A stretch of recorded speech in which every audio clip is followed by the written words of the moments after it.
அவர்க்கும் இறைவா போற்றி. ஏதும் ஒன்று அறிவியலர் ஆயினும் பேதம் இன்றி அவரவர் உள்ளத்தே ஏதும் ஒன்று அறிவியலராயினும் ஓதி ஐந்தெழுத்து உணர்வார் தங்கட்கு பேதம் இன்றி அவரவர் உள்ளத்தே மாதும் தாமும் மகவர்மார் பேரரே.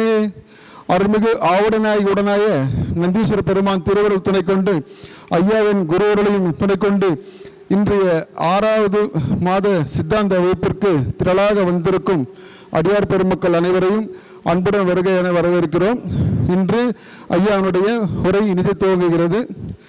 அனைவரும் கேட்டு பயனடையுமாறு கேட்டுக்கொள்கிறோம். திருச்சிற்றம்பலம். திருச்சிற்றம்பலம். தன்னானுடைய சிவனே போற்றி, நாட்டவர்க்கும் இறைவா போற்றி. அரைசனின் வர்க்கடியனினுடைய பனி ஆவியோடு ஆக்கை புரை புரை கணிய புகுந்து நின்றுருக்கி பொய்யிருள் கடிந்த மெய்ச்சுடரே திரை வரா மன்னம் அமுதத்தன்கடலே திருப்பெருந்துரை உரை சிவனே உரை உணர்வறந்து நின்று உணர்வதோர் உணர்வே யான் உன்னை உரைக்குமாறு உணர்த்தே. சைவத்தின்மே சமயம் வேறு இல்லை, அதில் சார் சிவமாம் தெய்வத்தின் மேல் தெய்வமில்லெனும் நான்மறை செம்பொருள் வாய்மை வைத்த சீர்திருத்தேவாரமும் திருவாசகமும் வைத்தரச் செய்த நால்வர் ஒற்றாள் எம் உயிர் துணையே. கல்லால் நிழல் மலை வில்லார் அருளிய பொல்லார் இணை மலர் நல்லார் புனைவரே.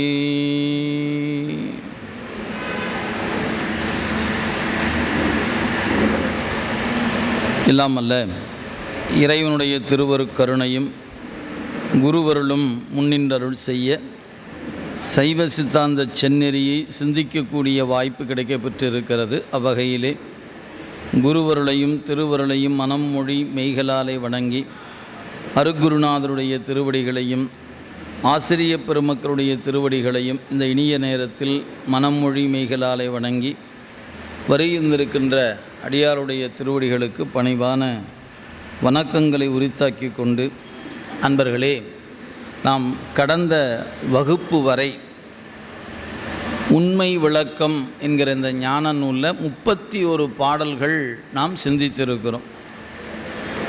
நம்முடைய மணவாசகம் கடந்தார் தன்னுடைய குருநாதராகிய மெய்கண்ட தேவநாயனாரிடத்தில் சில வினாக்களை விண்ணப்பிக்கிறார். அந்த விண்ணப்பத்தில் அவருடைய முதல் வினா என்பது ஆறாறு தத்துவம் ஏது என்பதுதான் அவருடைய முதல் வினா. அதை நமக்கு மிக விரிவாக நம்முடைய ஆசிரிய பெருந்தகை அருள் செய்தார்கள். பூதம் 5, பூதம் தோன்றுவதற்கு மூலப்பொருளாக இருக்கிற தன்மாத்திரைகள் 5, இந்த தன்மாத்திரைகளை அறிவதற்கான கருவிகள் ஞானேந்திரியம் 5, இவற்றை கொண்டு செயல்படுகின்ற கண்மேந்திரியங்கள் 5, இவற்றுக்கு மேலாக அந்தக்கரணங்கள் என்று சொல்லக்கூடியவை 4, ஆக இவை 24 தத்துவங்கள். இவற்றுக்கு மேலாக வித்தியா தத்துவம் என்று சொல்லக்கூடிய 7 தத்துவங்கள் என்று காலம், நியதி, கலை, வித்தை, அராகம், புருடன், மாயை என்று 7 சொன்னார். இவற்றுக்கு மேலாக சிவதத்துவங்கள் 5 என்று சொல்லும் பொழுது கீழிருந்து போகும்போது சுத்த வித்தை, மகேஸ்வரம், சதாசிவம், சக்தி, சிவம் என்று அருள் செய்தார்கள். ஆக 36 தத்துவங்களை சொன்ன ஆசிரியர் அடுத்த கேள்விக்கு ஆணவம் என்றால் என்ன என்ற கேள்விக்கு ஆணவம் என்றால் அறியாமை ஆணவம் என்றார். கண்மம் என்றால் என்ன? நீயான சுகதுக்கம் கண்மம் என்று கொள். அதாவது அவர் கொடுத்த விடை. அடுத்த கேள்வி நான் யார் என்ற கேள்வி. சித்து அசித்து இவற்றை பகுத்து அறிவது எதுவோ அதுவே ஆன்மா. சித்து பொருள் அசித்தை அறியாது, அசித்து பொருள் சித்தை ஓராது. எனவே இந்த இரண்டையும் அறியக்கூடிய பொருள் ஒன்று உண்டு, அதுவே நீ, அதுவே ஆன்மா. எனவே சித்து அசித்து இவற்றை பகுத்து அறிவது எதுவோ அதுவே ஆன்மா என்று சொன்னார். நீ யார் என்ற கேள்வி கேட்ட பொழுது, உன்னோடு ஒன்றாய், உனக்கு அறிவுறுத்தும் பொருட்டு வேறாய், உனக்கு அனுபவம் வாய்க்கும் பொருட்டு உடனாய் நிற்பவன் நான். எனவே ஒன்றாய் வேறாய் உடனாய் நிற்பது எதுவோ அதுவே சிவம் என்று 5 வினாக்களுக்கு விடை சொன்னார். நீ 6வது வினா, உன்னுடைய நடனம் ஏது அப்படின்னு கேட்டார். இப்போ இந்த 5 வினாவை கடந்து 6வது வினாவுக்கு வருகிற பொழுது, 8ம் 2ம் உருவான லிங்கத்தே நாதனுடைய நட்டம்.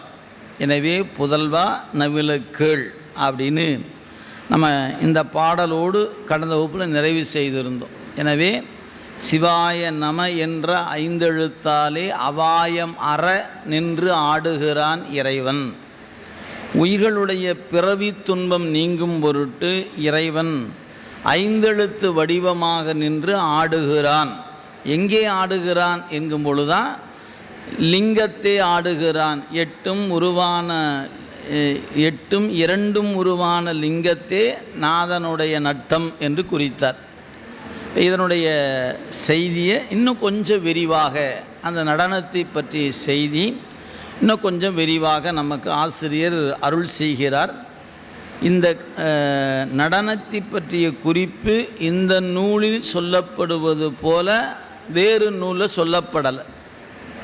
நீங்கள் நடராச பெருமானுடைய வடிவத்தை பற்றி உண்மை விளக்கம் அருள் செய்தது போல ஏனைய நூல்கள் சொல்லலை. நடராசருக்கு சிவப்பிரகாசத்தில் முதல் பாட்டே நடராசர் பாட்டு தான். ஆனால் இவ்வளவு விரிவான செய்திகள் அந்த நூலில் சொல்லப்படலை. இன்னும் ஏனைய நூல்கள் இருக்கிறது, அங்கேயும் நடராசரை பற்றி குறிப்பு உண்டு. ஆனால் விரிவான செய்தி என்பது உண்மை விளக்கத்தில் தான் அமைய பெற்றிருக்கிறது. அந்த வகையில் நாம் இப்பொழுது அந்த 6வது வினா, அதனுடைய தொடர்ச்சி, அதுக்கான விடையினுடைய தொடர்ச்சி 32வது பாடல் பாருங்கள். ஆடும் படிகேள் நல் அம்பலக்கூத்தன், ஆடும் படிகேள் நல் அம்பலத்தான் ஐயனே, நாடும் திருவடியிலே நகரம் கூடும் மகரம் உதரம் வளர்த்தோள் சிகரம், வளர்த்தோள் சிகரம் பகரும் முகம் வா முடிய பார். இந்த 5 எழுத்து வடிவமாக நின்று இறைவன் நடனம் ஆடுகிறான். முன்ன பாட்டில் தான் முடிச்சிருக்கிறார். சிவாய நம எனும் திருஎழுத்து 5ஆலே அவாயம் அற நின்று ஆடுவான். அப்போ அந்த சிவாய நம என்ற மந்திரத்தின் அது அவனுக்கு மந்திரம். நீங்கள் இந்த இடத்துல ஒரு தகவலை கூடுதலாக மனசில் வச்சுக்குங்க. இறைவனுக்கு பெயர் 5 எழுத்து தான், அவனுடைய வடிவம் 5 எழுத்து தான், அவனுக்கு மந்திரம் 5 எழுத்து தான். நாதன் நாமம் நமச்சிவாயவே, நாமம்னா பெயர்னு அர்த்தம். நாதன் நாமம் நமச்சிவாயவே, மந்திரம் நமச்சிவாய ஆக நீரணிய பெற்றால் அப்பர் தேவாரம். அங்கே மந்திரம் நமச்சிவாயன்னர். இப்போ இந்த பாட்டு சொல்லுது சிவாய நம என்பது அவனுக்கு வடிவம் என்கிறது.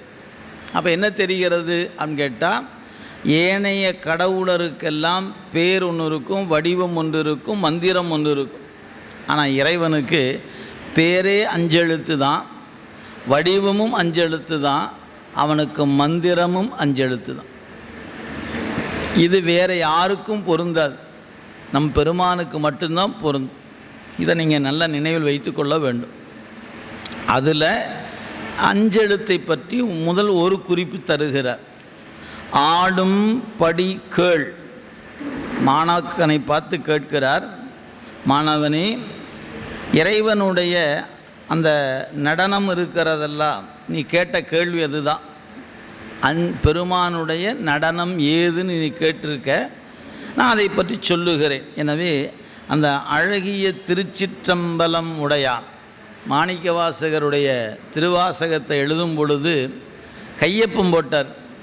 அழகிய திருச்சிற்றம்பலம் உடையான் எழுதியது, வெறும் திருச்சிற்றம்பலம் உடையான் எழுதியதுன்னு போல, அழகிய திருச்சிற்றம்பலம் உடையான் எழுதியது அப்படின்னு ஒரு கையொப்பம் விட்டதாக நம்ம பார்க்கிறோம். அப்படி அந்த பெருமானுடைய அந்த திருக்கூத்து நல் அம்பலத்தான், அங்கே நல் என்பது இந்த இடத்துல அழகு ஞானத்தை தருகின்ற அப்படிங்கிற பொருள் அமையப்பெறுகிறது. ஆக ஆடும் படி கேள், அந்த திருக்கூத்தை பற்றி நான் சொல்லுகிறேன் கேட்பாயாக. நல்ல அழகிய திருச்சிற்றம்பலத்தின்கண் ஆடுகிற அந்த பெருமான் இருக்கிறான்னா தலைவன், ஐயன் அப்படின்னா தலைவன் அர்த்தம், ஐயன். ஆனால் இன்றைக்கி நம்ம வள்ளுவ பெருந்தகை ஐயன் திருவள்ளுவர் அப்படின்னாங்க. ஆக ஐயன், ஐயனே ஐயனே அரணே என மாட்டா தேவாரம், ஐயனே அப்படின்னு சொல்லக்கூடிய பொருள். வேதங்கள் ஐயா என ஓங்கி ஆழ்ந்த அகன்ற நுண்ணியனே, இப்படி பல இடங்களில் நமக்கு அந்த சொல்லாட்சி இருப்பதை நாம் பார்க்க முடிகிறது. அதனால் ஐயன், ஐயனே. நாடும் திருவடியில் நகரம், ஒரு உயிர் சென்று சேருவது, அதான் நாடும் திருவடியினர். நாடும் திருவடியில் நகரம், அப்போ ஆன்மாக்கள் அடையும் திருவடி நகரமாகும். நீங்கள் நமசிவாய என்ற மந்திரத்தை குருநாதனிடத்தில் உபதேசமாக பெற்றிருந்தால் இந்த வடிவத்தில் தான் தியானிக்க வேண்டும்.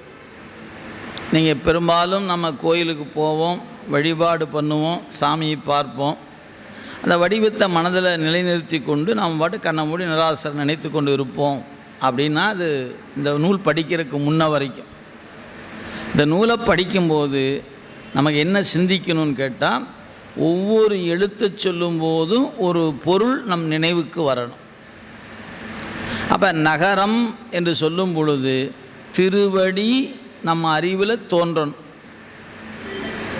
அதே போல் நகரத்துக்கு அடுத்த மகரம் அப்படின்னா வயிற்று பகுதி. இப்போ அந்த இறைவனுடைய திருமேனியை 5 கூறாக பிரித்தாச்சு. திருவடி நகரம், அந்த திருவடி அது நாமெல்லாம் நாட வேண்டியது, அதுதான் நமக்கெல்லாம் அடைக்கலமாக போக்கிடமாக இருப்பது அந்த திருவடி தான். போற்றியோ நமச்சிவாய புயங்கனே மயங்குகின்றேன், போற்றியோ நமச்சிவாய புகலிடம் பிரிதொன்றில்லை, போற்றியோ நமச்சிவாய சய சய போற்றி என்னும் போற்றியோ நமச்சிவாய என்று மணிவாசகப் பெருமான் போற்றியோ நமச்சிவாய என்று குறித்திருப்பதை பார்க்கிறோம். திருவெம்பாவையில் நிறைவு பாடல் திருவடியைத்தான் 5 இடத்துலையும் போற்றி இருக்கிறார் என்பதையும் நாம் காணுகிறோம். எனவே அந்த திருவடி திருவடி திருவடி தொடக்கத்தில் அவர் வாழ்க என்ற போதும் திருவடியைத்தான் சொன்னார், வெல்க என்ற போதும் திருவடியைத்தான் சொன்னார், போற்றி என்ற போதும் திருவடியைத்தான் சொல்லியிருக்கிறார். நீங்கள் வாழ்க வாழ்கன்னு 6 முறை வருகிற அத்தனை இடமும் திருவடி தான். வெல்க என்று சொல்லுகிற இடத்துலையும் திருவடியைத்தான் வெல்க வெல்க வெல்கன்னார். பிறப்பருக்கும் பிஞகந்தன் பெய்கடல்கள் வெல்க அப்படின்னார். போற்றின்னு வரும்போது ஈசனடி போற்றி எந்தை அடி போற்றி. அங்கே அந்த திருவடியை குறிப்பதற்கு வேறு வேறு சொற்கள். எப்படி நால்வரில் படிக்கும்போது பூழியர்கோன் வெப்பொழித்த புகழியர்கோன் கழல் அப்படின்னார். ஆழிமிசை கல்மீதத்தில் அணைந்த பிரான் அடி அப்படின்னார். வாழி திருநாவலூர் வந்தொண்டர் பதம் அப்படின்னார். ஊழிமொழி திருவாதவூர திருத்தாள் அப்படின்னார். அப்போ கடல், அடி, பதம், தாள் இதெல்லாம் ஒரே பொருள் தான். அது 4க்கும் 4 சொல்ல பயன்படுத்தி இருக்கிறார். அது மாதிரி இங்கே பெருமானை நாம் சிந்திக்கும் பொழுது நகரம் அப்படிங்கிற எழுத்து நமக்கு வரும் பொழுது திருவடி நம்முடைய அறிவில் புலப்படும். எப்படி புலப்படும்? நடராச பெருமானை தரிசிக்கும்போது அந்த மந்திரத்தை சொல்லி சொல்லி அவரை பார்க்க நம சிவாய அப்படிங்கிற மந்திரம் உங்களுக்கு குருநாதர் சொல்லியிருந்தால், ஐயா நான் இன்னும் உபதேசமெல்லாம் வாங்கலைங்க ஐயா, அவங்களுக்கு இது பொருந்தாது. அவ்வளோதான். நீங்கள் இது பொருந்தணும்னா உபதேசத்தை வாங்கி கொள்ளுங்கள், அவ்வளோதான் சொல்லலாம். இல்லை புத்தகம் படிச்சுட்டேன், இதை வச்சே நான் செஞ்சுக்கலாமா அப்படின்னு கேட்டால் அது முறையானது அல்ல. அவ்வளோதான் நாம் சொல்லலாம். நமக்கான ரைட்ஸ் அவ்வளோதான் இருக்குது. நீங்கள் வாங்குவது உங்கள் விருப்பத்தை பொறுத்தது. ஆனால் மந்திரத்தின் வழியாக இறைவனை தியானிக்க வேண்டும் என்று கருதினால் குருநாதன் தான் மந்திரம் கொடுக்கணும். உங்களுக்கு நமசிவாய என்ற மந்திரத்தை கொடுப்பதா, சிவாய நம என்ற மந்திரத்தை கொடுப்பதா, இந்த நகர மகரம் விட்டு மந்திரத்தை கொடுப்பதா என்பதை சிவபெருமான் தான் தீர்மானிக்கணும். தீர்மானிப்பவர் அவர்.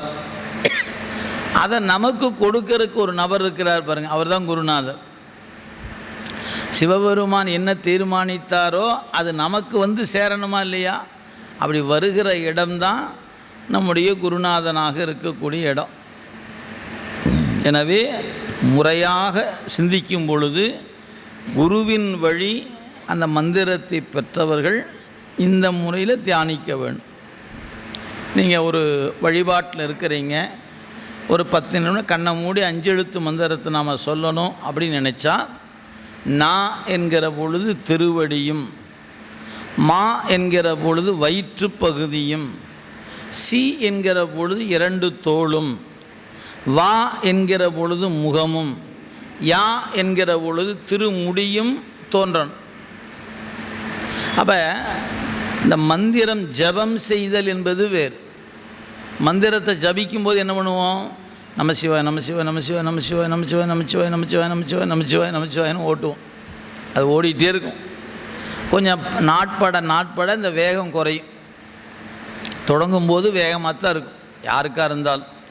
அப்புறம் நீங்கள் அந்த மந்திரத்தில் அந்த பற்று ஏற்பட்டு அதில் அழுந்தி நிற்கிற வாய்ப்பு கிடைக்கும்போது நம சிவாய நம சிவாய நம சிவாய நம சிவாய் அப்படின்னு அந்த மந்திரம் வேகம் குறையும். இந்த காரை புதுசாக ஓட்ட கொடுத்தீங்கன்னா 100க்கு கீழே ஓட்ட மாட்டான். ஒரு 50-60 வயசு ஆச்சுன்னு வச்சிங்களேன், 60க்கு மேலே தாண்டாது. ஏன்? போதுமையாக வேகமாக ஓட்டி என்னத்தை பார்த்துட்டோம். ஏன்? அதை எக்ஸ்பீரியன்ஸ் என்ன பண்ணுது? என்ன 5 நிமிஷம் முன்னாடி புறப்பட்டா போய் சேர போகிறோம். இதுக்கு 100ல் போட்டுக்கிட்டு வண்டியை போட்டுக்கிட்டு போய் எங்காவது முட்டி எதுக்காவது யாருக்கும் ஆச்சுன்னா ஏங்க வம்பு நமக்கு, அதுக்கு பேசாமல் பிரேக் போட்டால் வண்டி நிற்கிற அளவுக்கு ஓட்டுனா போதும் அப்படின்னு இது வயது கற்றுக் கொடுக்கறது. நீங்கள் என்ன தான் இளைஞர்கிட்ட போய் சொன்னீங்கன்னா அறிவில் ஏறவே ஏறாது. அவங்க நாமளே காரை நம்ம கையில் கொடுத்தாலும் நாம் அப்படி தான் ஓட்டி பார்ப்போம். 100 தொட்டு பார்ப்போமா, இல்லைன்னா அந்த கடைசியில் 240ன்னு ஒன்று இருக்குதுன்னா அது வரைக்குமே அமுத்தி பார்க்கலாமான்னு தோணுமே ஒழிய, இல்லை நம்ம ஒரு நார்மலாக இயல்பாக போனால் போதும் நினைப்போமான்னா நினைக்க மாட்டோம். இது என்ன? இது வயதுக்கு வந்த கோளாறு. அது ஏன் புதுசாக இப்போ தான் வந்திருக்கிறோம். அது மாதிரி தான் இப்போ மந்திரம் சொல்ல வந்தது அப்படித்தானே, இப்போ தான் வந்திருக்கிறோம். என்ன பண்ணும்? 108 தானே சொல்லணும், விடுங்க சொல்லி முடித்தா போகுது. நமச்சா நமச்சா நமச்சா நமச்சா நமச்சா நமச்சா நமச்சா நமச்சா நமச்சான்னு முடிஞ்சு போச்சு, 108 முடிஞ்சிச்சான்லாம்.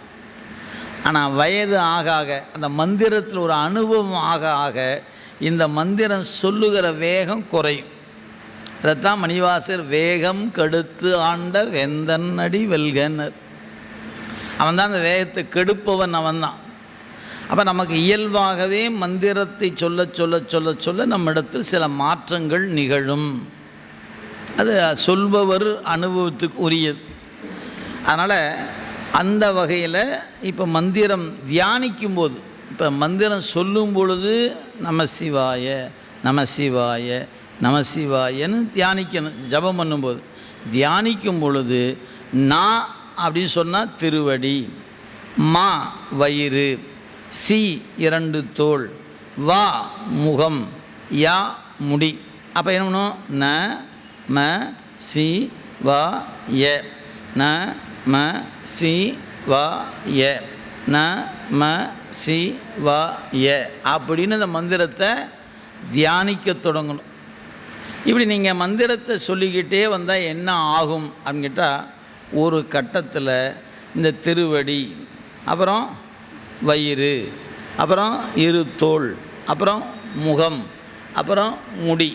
இது ஒன்று விட்டு ஒன்று அப்படியே வந்து நிற்க என்ன ஆகும் கேட்டிங்கன்னா, இந்த நடராசர் வடிவம் மொத்தமாக நிற்கும் அப்படியே.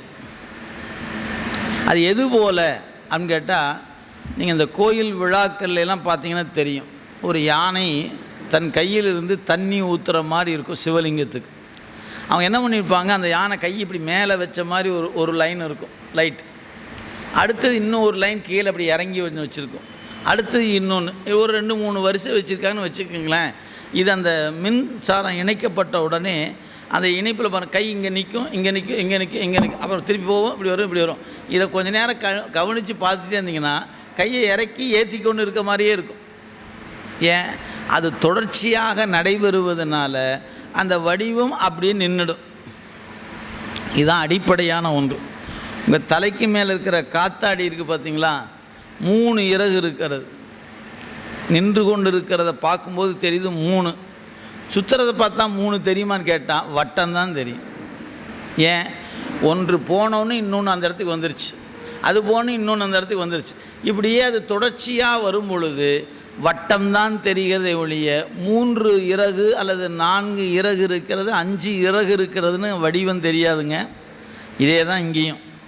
நம சிவாய நம சிவாய நம சிவாய அப்படின்னு இந்த புருவ மத்தியில் வைத்து கொண்டு இந்த மந்திரத்தை தியானிக்க தொடங்குவீர்களானால் எழுத்துக்கள் மறைஞ்சு போய் அந்த திருவடியும் அந்த திருவடியாகிய இறைவனுடைய வடிவமும் நம் அறிவுக்குள்ள புருவ மத்தியில் வந்து நிற்கும். இதுதான் தியானித்தல் என்பது நம்ம நூலில் சொல்லப்பெறுகிற முறை. இந்த தியானித்தல் எங்கே நடக்கணும்? புருவ மத்தியில் நடக்கணும். நம்முடைய நெஞ்சி என்பது பூசணைக்குரிய இடம். தொப்புள் அல்லது நாபி என்பது வேள்விக்குரிய இடம். புருவ மத்தி தான் தியானத்துக்குரிய இடம். இது நம்முடைய மெய்கண்ட தேவநாயனார் 9ஆம் நூற்பாவில் சிவஞான போதத்தில் குறித்திருக்கிறார். இந்த செய்தி சித்தியார்லையும் விரித்து பேசப்பெறுகிறது. இதுதான் அடிப்படை. அப்போ திருமஞ்சனம் முதலானவற்றை நெஞ்சத்திலும் வேள்வி முதலானவற்றை நாவியிலும் தியானித்தல் என்பது புருவ மத்தியிலும் நிகழ வேண்டும். இது அடிப்படையான ஒன்று.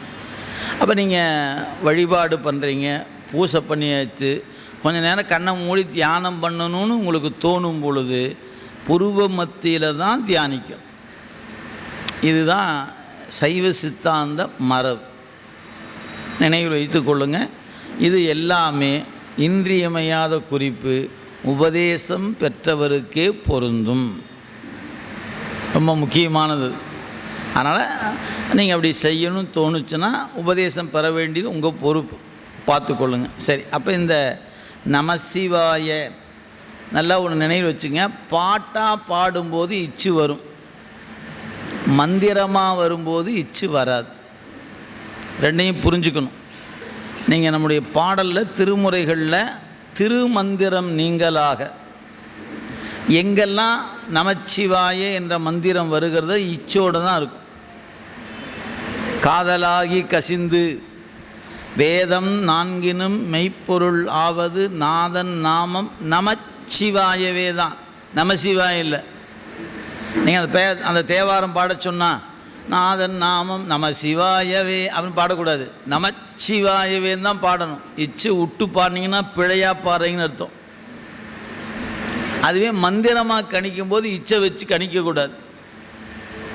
மந்திரம் குருநாதன் சொல்லும்போது இச்சு சொல்ல மாட்டார், நமசிவாய அவ்வளோதான் சொல்லுவார். இப்போ இதெல்லாம் நம்ம நூலை படிக்க படிக்க படிக்க படிக்க தெரிஞ்சு கொள்ள வேண்டிய செய்திகள். எனவே அங்கே 5 எழுத்து மந்திரத்தில் நகரம் முன்னிற்கும் போது இச்சு கண்டிப்பாக வரும். அதுவே சிகரம் வந்துட்டால் வராது. சிவாய நம தான், அங்கே இச்சுக்கு வேலை இல்லை. ஆனால் நகரம் வரும் பொழுது நமச்சிவாயவே அப்படி தான் பாட்டு.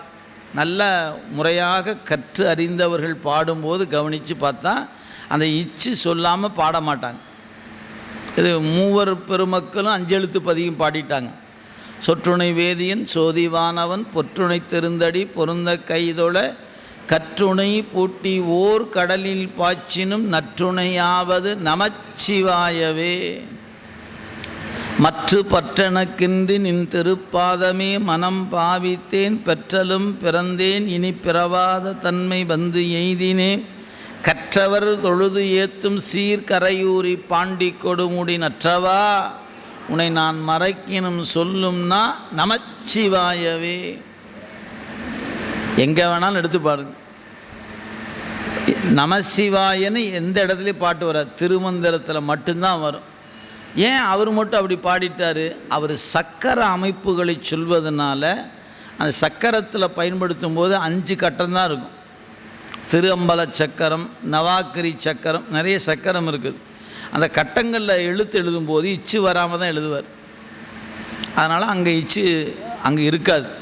ஆனால் ஏனைய 12 திருமுறைக்குள்ளேயும் நீங்கள் அந்த வடிவத்தை பார்க்க முடியும். சரி, அப்போ நமசிவாய என்று உங்களுக்கு குருநாதன் உபதேசம் செய்தால் நாடும் திருவடி நகரம் மகரம் உதரம் சிகரம் இரு தோள் முகம் வகரம் யா முடி, இதான் பாதாதி கேசம். பாதத்தில் தொடங்கி தலையில் முடிச்சிருக்கிறார். இது ஒரு வடிவம். அப்போ நீங்கள் அஞ்செழுத்தினுடைய நடராச பெருமானினுடைய கூத்தை பற்றி கேட்ட மாணாக்கனுக்கு 2 செய்தி சொல்லியிருக்கிறார். 8ம் 2ம் உருவான லிங்கத்தே நாதனுடைய நடம்.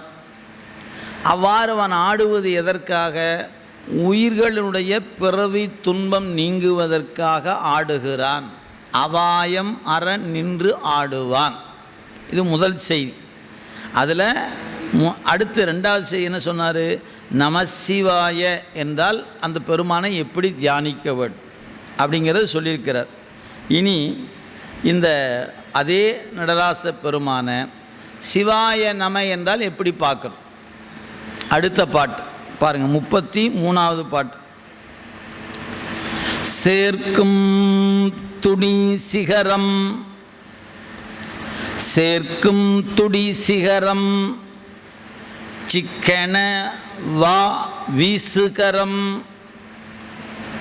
ஆர்க்கும் யகரம் அபயகரம் பார்க்கில் இறைக்கி அங்கி நகரம் அடிக்கீழ் முயனகனார் தங்கும் மகரம் அது தான். இப்போ இந்த பாடல் சிவாய நம அப்படின்னா எப்படி அப்படின்னார். நீங்கள் நடராசரை பார்க்கும்போது வலது கை மொத்தம் அவருக்கு 4 கரம். அதில் வலது கையில் உடுக்கை வைத்திருப்பார். அது பேர் துடி என்று பெயர். துடினா உடுக்கை என்று பொருள். துடியிடை பாகமான துயனச் சோதி போற்றி சேக்கிழா பெருமான் வாக்கு. துடினா உடுக்கை. அப்போ துடி அந்த உடுக்கை வைத்திருப்பது சி என்ற எழுத்தை குறிக்கும். அடுத்தது வகரம் சிவாய நம.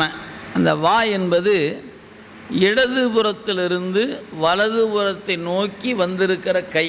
ஆனால் அந்த கைக்கு பேர் வீசு கை. இடது பக்கத்திலேயே இல்லாமல் இடதுபுறத்திலிருந்து வலதுபுறம் நோக்கி வந்திருக்குது அந்த கை. அந்த கையை நீங்கள் பார்த்தீங்கன்னா தெரியும். நடராசருடைய அந்த திருக்கரமானது இப்படி கை இப்படி கீழே தொங்க விட்ட மாதிரி இப்படி இருக்கும் கை. அந்த கை தொங்குற இடத்துல பார்த்தீங்கன்னா திருவடி இருக்கும். இதுதான் சரியான அமைப்பில் செய்யப்படுகிற மூர்த்தம். ஒருவேளை அந்த கை திருவடியை நோக்கி இல்லாமல் கொஞ்சம் விலகி இருந்துன்னா சபதி சரியாக பண்ணலைன்னு அர்த்தம். நினைவில் வச்சுக்கொள்ளுங்க. அப்போ இன்னும் நீங்கள் இதை அடையாளப்படுத்த நினச்சிங்கன்னா தண்ணியை ஊற்றுனா இடது கையில் வருகிற தண்ணி வழிந்து அந்த திருவடியில் விழணும். இடது கால் தூக்கிய திருவடி அந்த கையில் வந்த ஒழுகிற தண்ணீர் அந்த திருவடியில் போய் ஒழுகி அதில் போய் விழுமானால் சரியான முறையில் திருமேனி அமைக்கப்பட்டிருக்கிறது என்று பொருள். அப்படி இல்லைன்னா அது மாறுபாடாக செய்யப்பட்டிருக்கிறது என்பது பொருள். எனவே சிக்கன வா வீசுகரம். இந்த வீசுகரம் என்பது இடது பக்கத்திலிருந்து வலதுபுறம் நோக்கி வந்திருக்கிற கரம். இப்போ சி வந்தாச்சு, வா வந்தாச்சு. அடுத்தது யா, சிவாய. இந்த யா எது அப்படின்னு கேட்டால் பாட்டில் சொல்கிறாரு, பார்க்கில் இறைக்கு அங்கி நகரம். அங்கினா நெருப்பு. அங்கி என்பது நெருப்பை குறிப்பது. அப்போ நெருப்பு எந்த கையில் வைத்திருக்கிறாரோ அதுதான் யகரம். அப்போ நீங்கள் வலது கையில் சிகரம் இருக்கிறது, இடது கை வலது பக்கம் நோக்கி வந்திருப்பது வகரம். அதில் இடது கையில் அப்படி மேலே வச்சு கையில் நெருப்பு வச்சிருக்கிறார். அது நெருப்பு வைத்திருக்கிற கரம் இருக்கிறதே அது யகரம். அதுக்கு அடுத்து பாருங்கள், சி வந்தாச்சு, வா வந்தாச்சு, யா வந்தாச்சு. இனி அடுத்தது எது? நகரம். அந்த நகரம் எது அப்படின்னு கேட்டால் அடிக்கீழ் முயலகனார். அப்போ சி சிகரமாயிற்று, வா வீசுகரமாயிற்று, யா அந்த அந்த நெருப்பேந்திய கரம் அப்படின்னு ஆயிடுச்சு. அதுக்கு அடுத்து இருக்கக்கூடிய அந்த பார்க்கக்கூடிய நிலையில் மன்னிக்கணும், சி உடுக்கை, வீசுகரம் வகரம், யா என்பது அபயகரம். அந்த ஒரு வரி அங்கே இருக்குது பாருங்கள், அபயம் என்பது யகரம். யகரம் அபயகரம். இப்படி இந்த அஞ்சல் அப்படின்னு சொல்கிறார் இல்லைங்களா, இதுக்கு பேர் அபயகரன்னு பேர். அஞ்சல், அஞ்சல் என்று அருளவல்லான் அப்படின்னு சொல்லுவோம். அப்போ உடுக்கை, உடுக்கைக்கு கீழே ஒரு கை இருக்குது, அந்த கை அபயகரன்னு பேர், அதுதான் யகரம். நெருப்பேந்திய கரம் நகரம், ஊன்றிய திருவடி மகரம். இது சிவாய நம என்ற எழுத்தில் தியானிக்க வேண்டிய வடிவம். சி உடுக்கை, அது சிகரம். வீசுகரம் வகரம். இந்த உடுக்கைக்கும் வீசுகரத்துக்கு நடுவில் அமைந்த கரம் இருக்கும். நல்லா கவனித்து பார்த்திங்கன்னா தெரியும். உடுக்கை மேலே இருக்கும், வீசுகரம் கீழே இருக்கும், நடுவில் இந்த அபயகரம் இருக்கும். சாமி இப்படி கையை இப்படி வச்சிருப்பார். அப்போ இந்த கரம் அஞ்சல் அப்படின்னு சொல்லக்கூடிய கரம், இது யகரம். நெருப்பேந்திய கரம் நகரம், ஊன்றிய திருவடி மகரம். அப்போ நமசிவாயன்னு சொல்லும்போது கீழிருந்து மேல் நோக்கி போகுது. சிவாய நம என்று வரும் பொழுது சி வ ய ந ம. அந்த முயலகனை அழுத்தி கொண்டிருக்கிற திருவடி மகரம்னார்.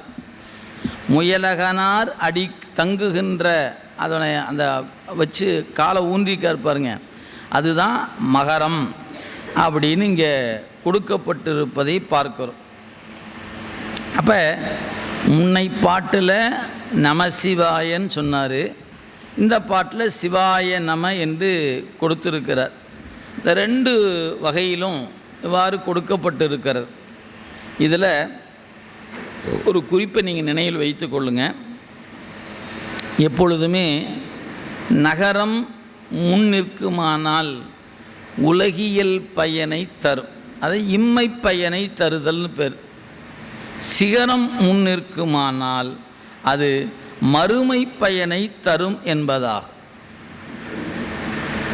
அப்போ மந்திரத்தில் ரெண்டு வகை, நகரத்தை முன்னிறுத்துதல், சிகரத்தை முன்னிறுத்துதல். அப்போ நகரம் முன்னிற்கும்போது இம்மை பயன்.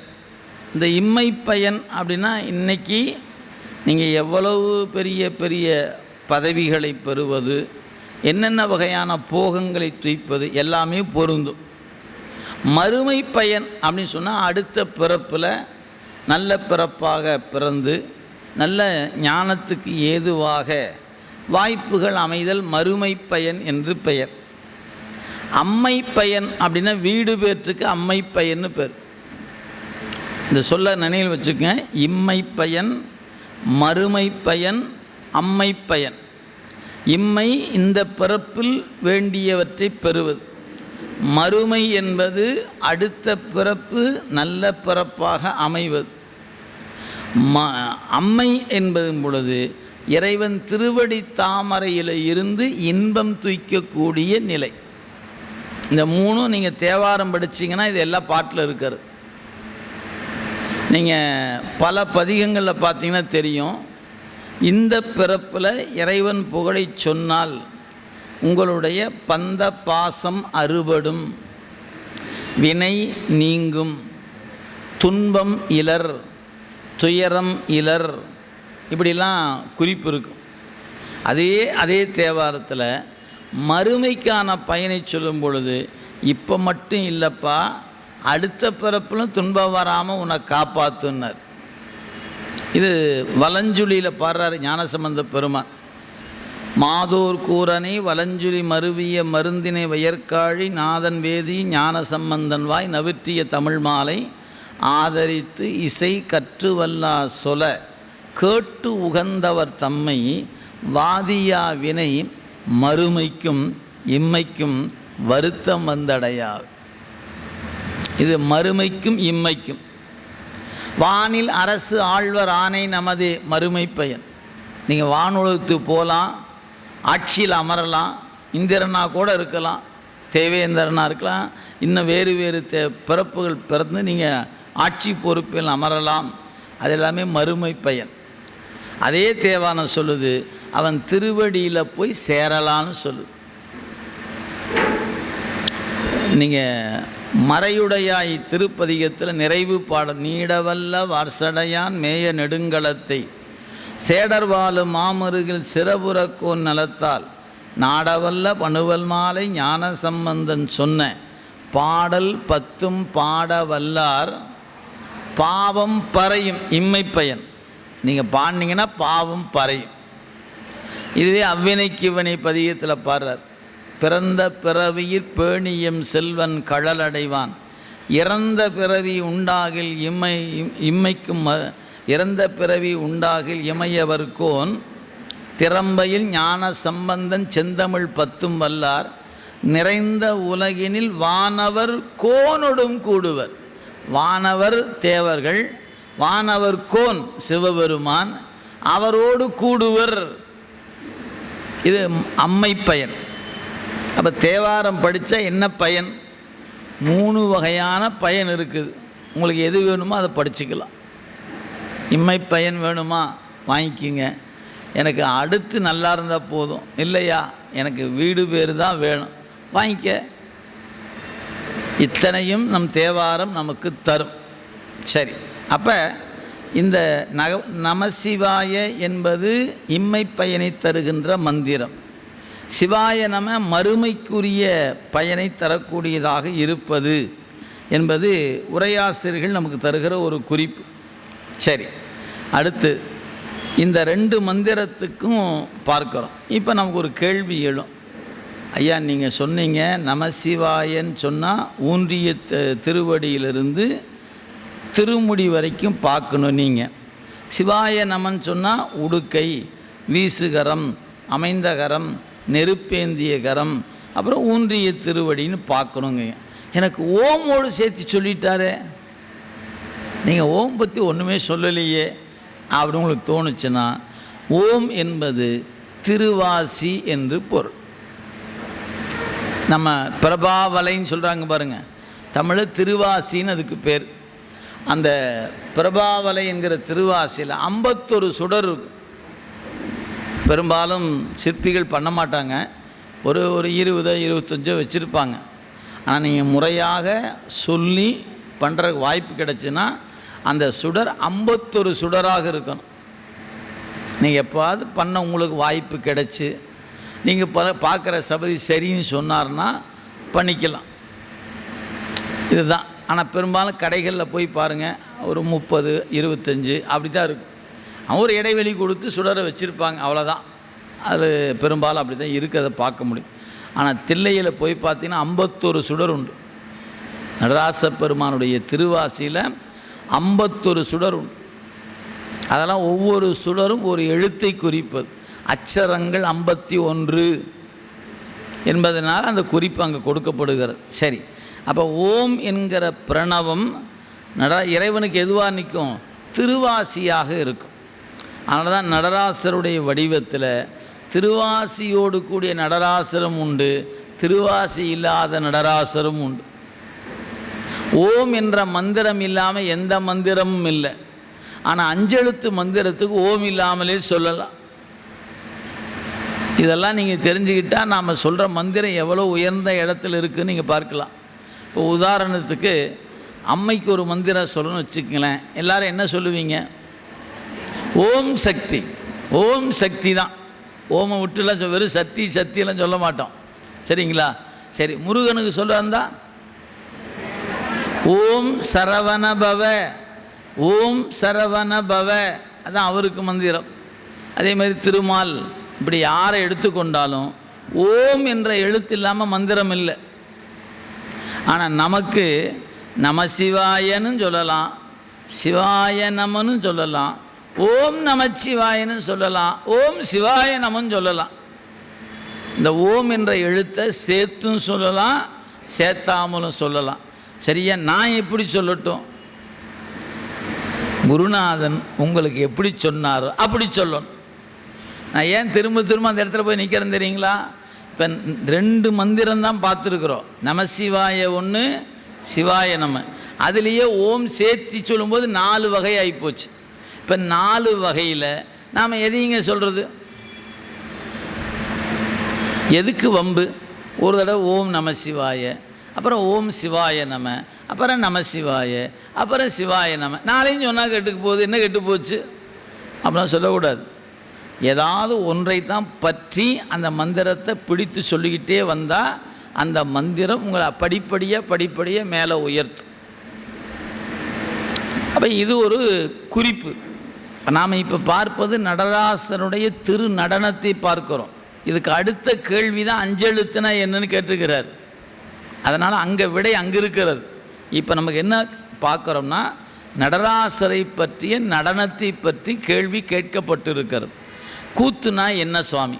கூத்தை பற்றி எனக்கு புரிகிற மாதிரி சொல்லுங்கன்னு கேட்டார். அதுக்கு தான் மாணாக்கருக்கு விடை சொல்கிறார்.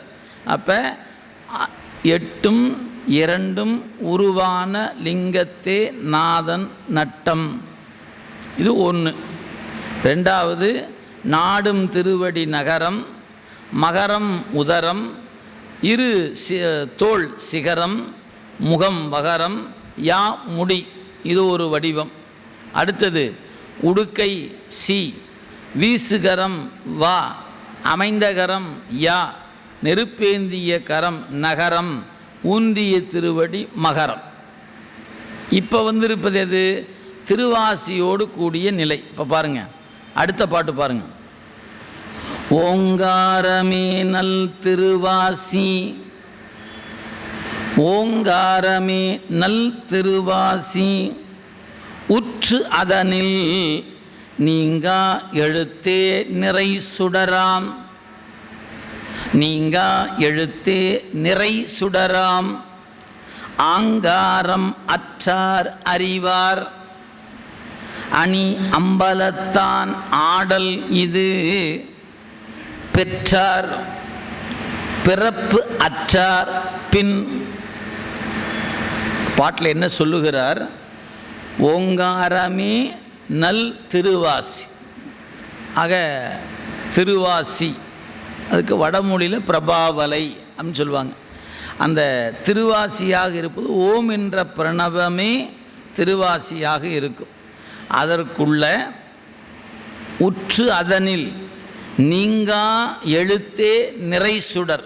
அங்கே அந்த திருவாசிக்குள்ள இறைவன் எப்படி இருக்கிறான்? 5 எழுத்து வடிவமாக சுடராக நின்று ஆடிக்கொண்டிருக்கிறான்.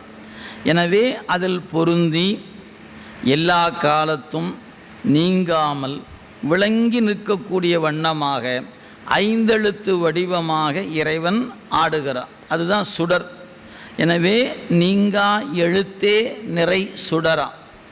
சரி, இந்த உண்மையை யார் அறிவார்கள்? எப்படி? இந்த ஓம் என்பது திருவாசியாக இருக்கிறது. ஐந்தெழுத்து என்பது அதற்குள் சுடராக இருக்கிறது என்ற உண்மையை யார் அறிய முடியும்? ஆங்காரத்தை யார் விட்டிருக்கிறார்களோ அவர்கள் அறிவார்கள். ஆங்காரம் அற்றார் அறிவர். நமக்கு ஒன்றும் விட்ட மாதிரி தெரியலையே, இன்னும் காட்சி கிடைக்கலன்னு அர்த்தம்.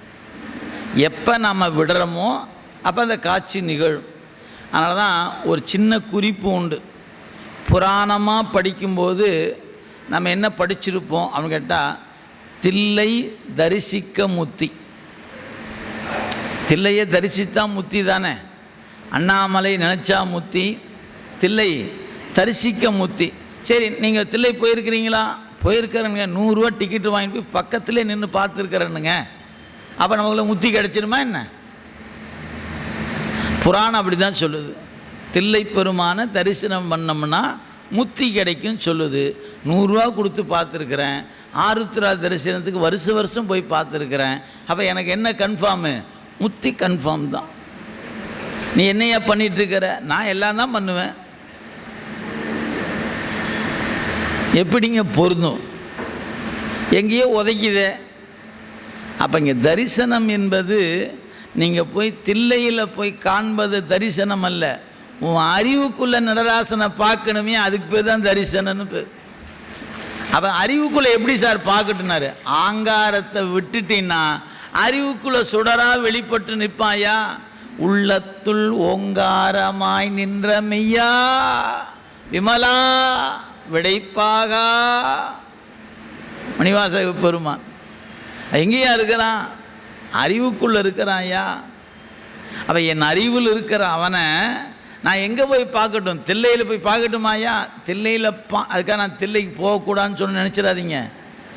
ஏதாவது தப்பாக புரிஞ்சிடக்கூடாது. தில்லையை போய் வணங்குனா அவன் நம்ம அறிவுக்குள்ளே இருக்கிறது புலப்படும். இங்கே புலப்பட்டால் தான் அந்த சாமி அங்கே போனால் பேசும். உன் அறிவுக்குள்ளே நடராசனை நீ தரிசனம் பண்ணுவாயானால் நீ நடராசரை பார்க்க போகும்போது அவர் பேசுகிற லாங்குவேஜ், அந்த ஸ்லாங் உங்களுக்கு புரியும். இல்லைண்ணா அவர் பார்த்தையா? பார்த்தேன். என்னது? நல்லா இருந்துச்சு, பார்த்தேன், அவ்வளோதான். என்னத்தை சொல்லட்டும்? அலங்காரம் நல்லா இருந்துச்சு, நகை நல்லா இருந்துச்சு, அப்படி தான் பார்க்க முடியும். நடராசரை பார்த்து எது நல்லா இருந்துச்சு? அவருக்கு இன்றைக்கி ட்ரெஸ் போட்டிருந்தாங்க பாரு, ரொம்ப நல்லா இருந்துச்சு. பூமாலை நல்லா இருந்துச்சு, மாலை. இப்படித்தான் அறிவு நிற்குமே ஒழிய அந்த சாமி என்னை பார்த்து சிரித்தார் தெரியுமா? உன்னை பார்த்து சிரிச்சாரா? ஆமாம், நீ பார்க்கலையா? அடப்போ, என்னை பார்த்து அவர் சிரித்தார், அவர் என்னமோ பண்ணிச்சுங்க என்ன. இப்படி எத்தனை பேருங்க நம்ம போய் அவரை பார்த்துக்கும்போது ஃபீல் பண்ணியிருக்கிறோம். திருநாவுக்கரசர் போகும்போது சாமி கேட்டாராம், என்று வந்தாய்?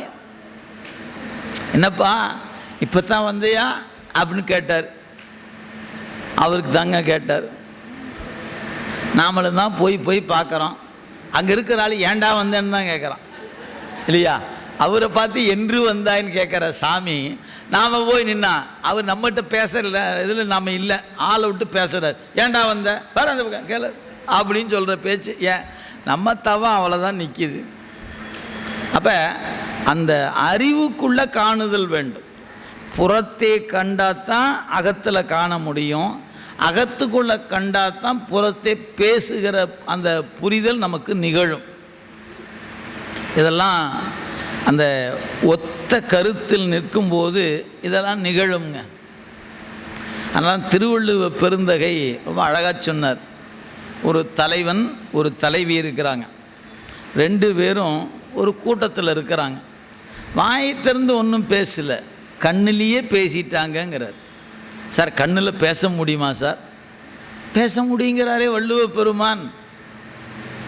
கண்ணோடு கண் ஒக்க நோக்கின் வாய் பேச்சு என்ன பயனும் இல்லை. நீங்கள் பேசி எதையாவது புரிய வைக்கிறத விட அந்த கண்ணும் பார்த்தது அங்கே ஒரு பரிபாசை நடந்துச்சு. அது வாயில் சொல்லில் கொண்டு வந்து காட்ட முடியாதுங்கிறார் திருவள்ளுவர். வள்ளுவ பேராசான் சொல்லார், கண்ணோடு கண் நோக்க நோக்கின் வாய் பேச்சு என்ன பயனும் இல்லை. அது யாருக்கு? ஒத்த கருத்துடையவருக்கு.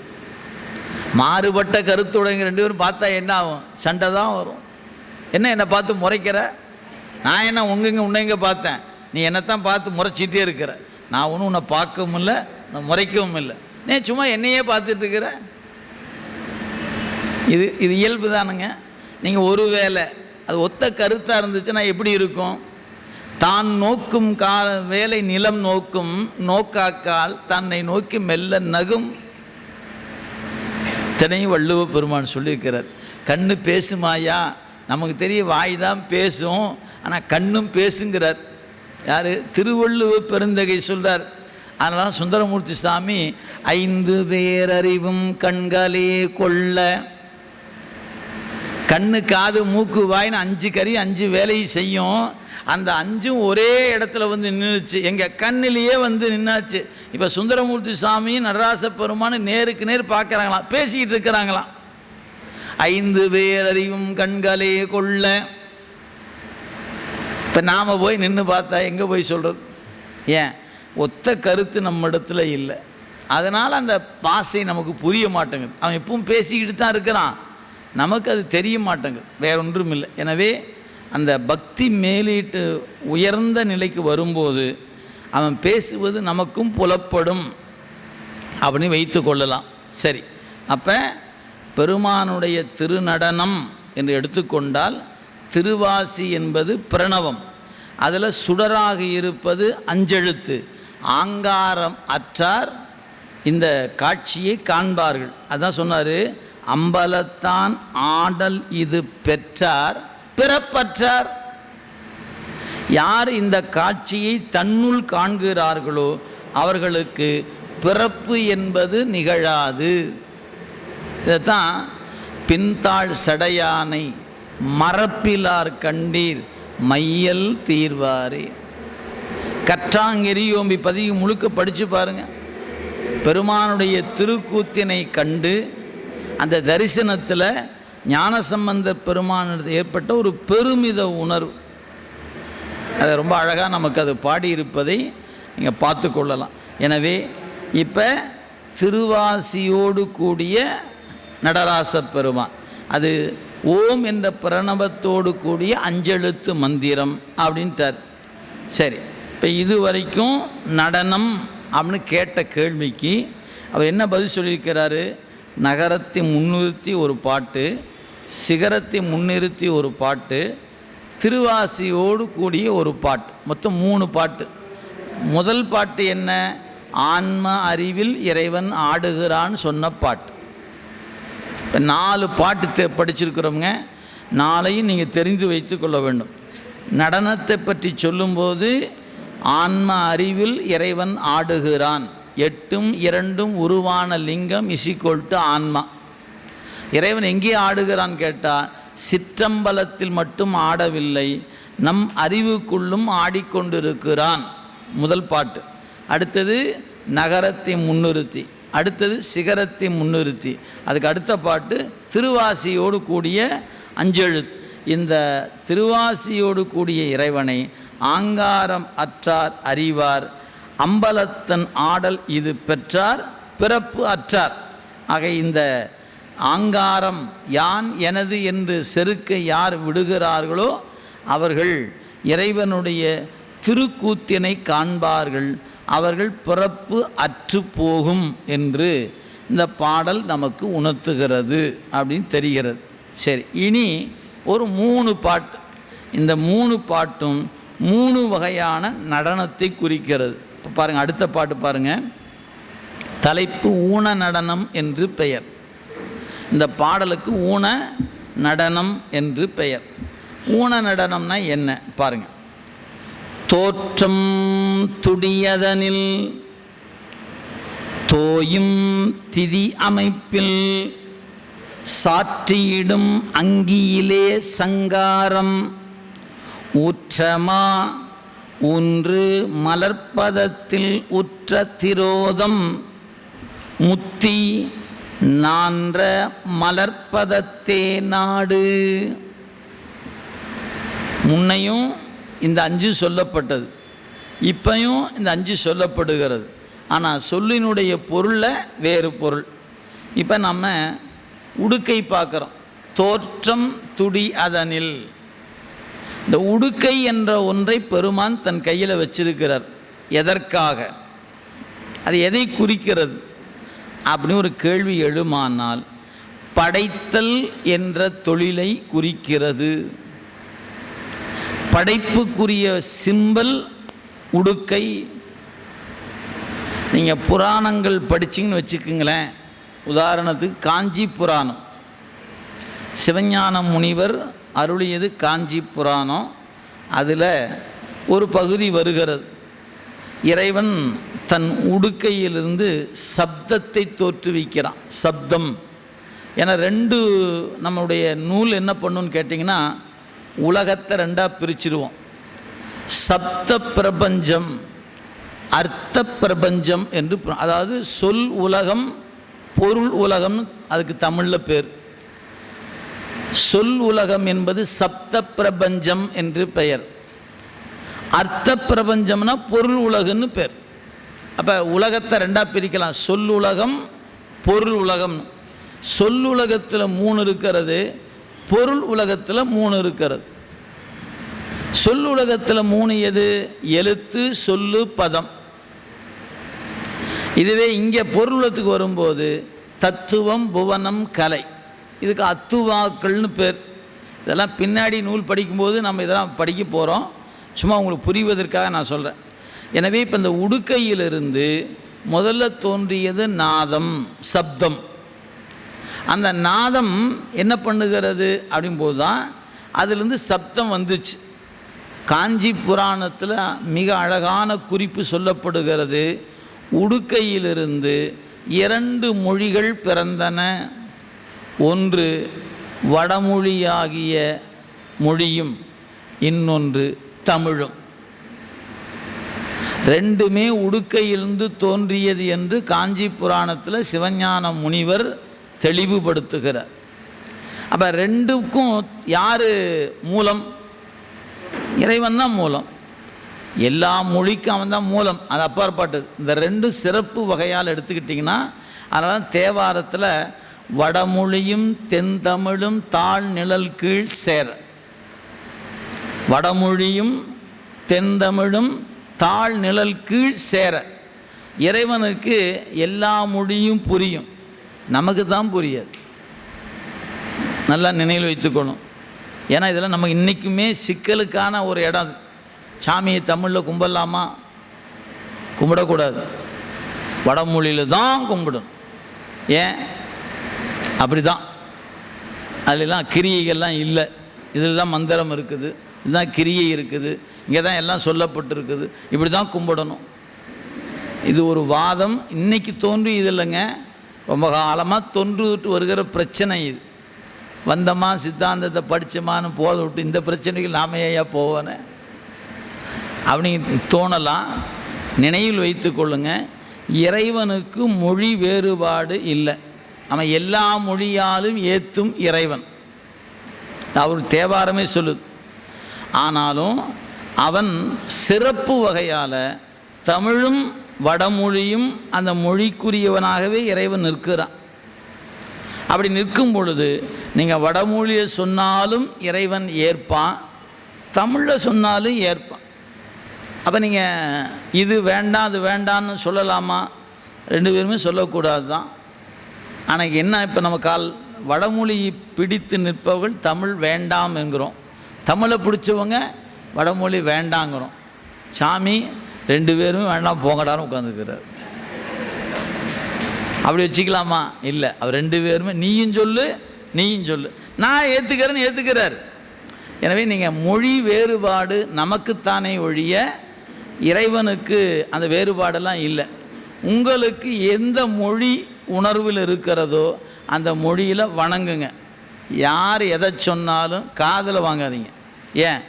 என்னுடைய தாயிடத்தில், என் தந்தை இடத்துல என் மொழியில் தான் நான் பேசுவேன். என்னுடைய பெருமான் எனக்கு தாய், என்னுடைய தந்தை. தாயும் நீயே, தந்தை நீயே. அப்போ என் பெருமான்கிட்ட போய் நான் இன்னொரு லாங்குவேஜில் பேச வேண்டிய அவசியம் இல்லை.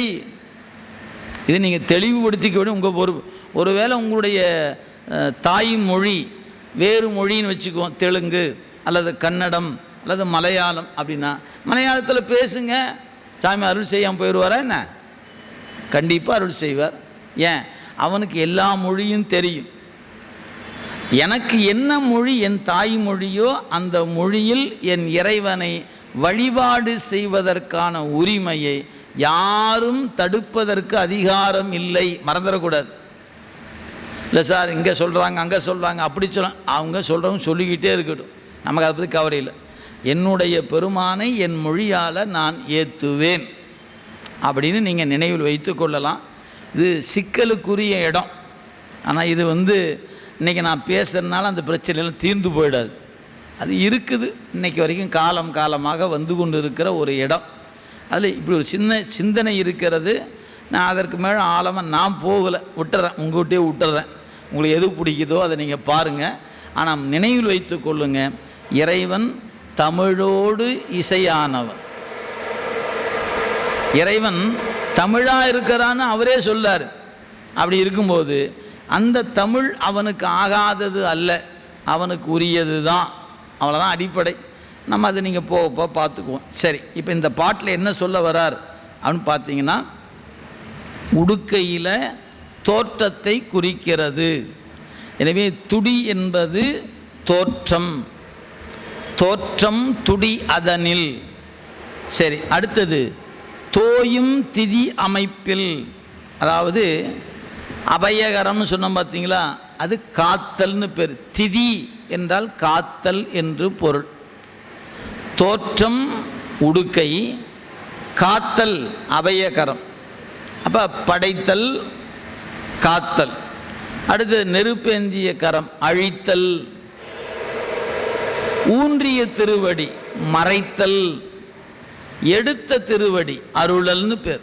இந்த பாட்டில் தான் சொல்கிறார், தோற்றம் துடி அதனில் தோயும் திதி அமைப்பில் சாற்றியிடும் அங்கியிலே சங்காரம். சங்காரம்னா அழித்தல், ஒடுக்குதல்னு பேர். அங்கினா நெருப்பு, நெருப்பு அழித்தலுக்கான அடையாளம் அப்படின்னார். சரி, ஊற்றமா ஊன்று மலர்ப்பதத்தில் உற்ற திரோதம். திரோதானம் அப்படின்னா மறைப்புன்னு பேர். ஊன்றிய திருவடி மறைத்தலை குறிக்கும். சரி, தூக்கிய திருவடி நான்ற மலர்ப்பதத்தே நாடு. எது? முத்தி என்பது நான்ற மலர்ப்பதத்தே நாடு, அது அருளல் என்று பெயர். இப்போ நடராசரை எத்தனை வகையாக பார்க்கலான்னு ஒன்றொன்னா பாட்டில் பார்த்துக்கொள்ளுங்க. அப்போ உடுக்கை, அதுக்கப்புறம் அமைந்த கரம், நெருப்பேந்திய கரம், ஊன்றிய திருவடி, எடுத்த திருவடி, படைத்தல் காத்தல் அழித்தல் மறைத்தல் அருளல் என்று 5 தொழிலை குறிப்பது ஒரு வகையான நடனம்.